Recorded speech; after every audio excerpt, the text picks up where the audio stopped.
அவர்களுடைய ஜனநாயகன் திரைப்படத்துறை இந்த ஒரு ஸ்டில் தான் சோஷியல் மீடியா முழுக்க விஜய் ஃபேன்ஸால் ட்ரெண்ட் ஆகப்பட்டிருக்கு. இந்த ஒரு ஸ்டில் அப்படிங்கிறது நியூயார்க்கில் இருக்கக்கூடிய ஒரு மாலில் ஜனநாயகன் படத்தோட ப்ரொமோஷனுக்காக வந்து தான் போடப்பட்டது.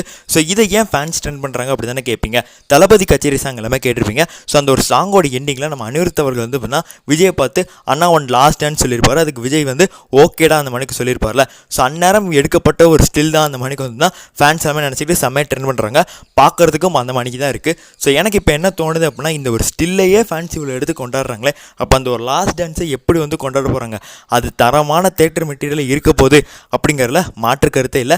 அனிருத் அவர்கள் நம்ம விஜய் அவர்களுக்கு தரமான சம்பவம் தான் இது வரைக்கும் வந்து கொடுத்துருக்காப்புல அவரோட காம்போவில் வந்த படங்களில். இந்த ஒரு படத்துலையும் அதனால் அந்த ஒரு ஆல்பம் வந்து வெற்றி ஆல்பமாக தான் அமைய போகுது. அவர் கூட ரீசெண்டாக இருந்த இன்டர்வியூவில் சொல்லியிருந்தார். ஸோ இந்த ஒரு ஆடியோ லான்ச்சில் நான் வேறு லெவலில் வந்துன்னா விஜய் அவர்களுக்கு வந்து ட்ரிபியூட் வந்து பண்ண போகிறேன். ஸோ ஏங்கனே வந்து நான் வந்து அவரோட எல்லா படங்களையும் பண்ண பாட்டு எல்லாத்தையுமே எடுத்து போட்டு ஜனநாயகன் பாட்டையும் போட்டு வேறு லெவலில் வந்து ஒரு ஷோ வந்து மலேசியாவில் வந்து உங்களுக்கு காத்து கிடக்குது மணிக்கு வந்து சொல்லியிருப்பாப்புல.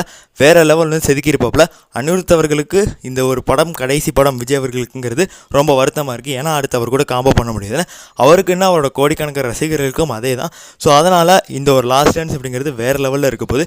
ஸோ தளபதி கச்சேரி ஒரு பாட்டிலோட கடைசியில் கூட அந்த லாஸ்ட் டான்ஸுக்கு எத்தனை பேர் வெயிட் பண்ணுறீங்க அப்படிங்கிறத கமெண்ட்ஸில் பதிவு பண்ணிடுங்க. நன்றி, வணக்கம்.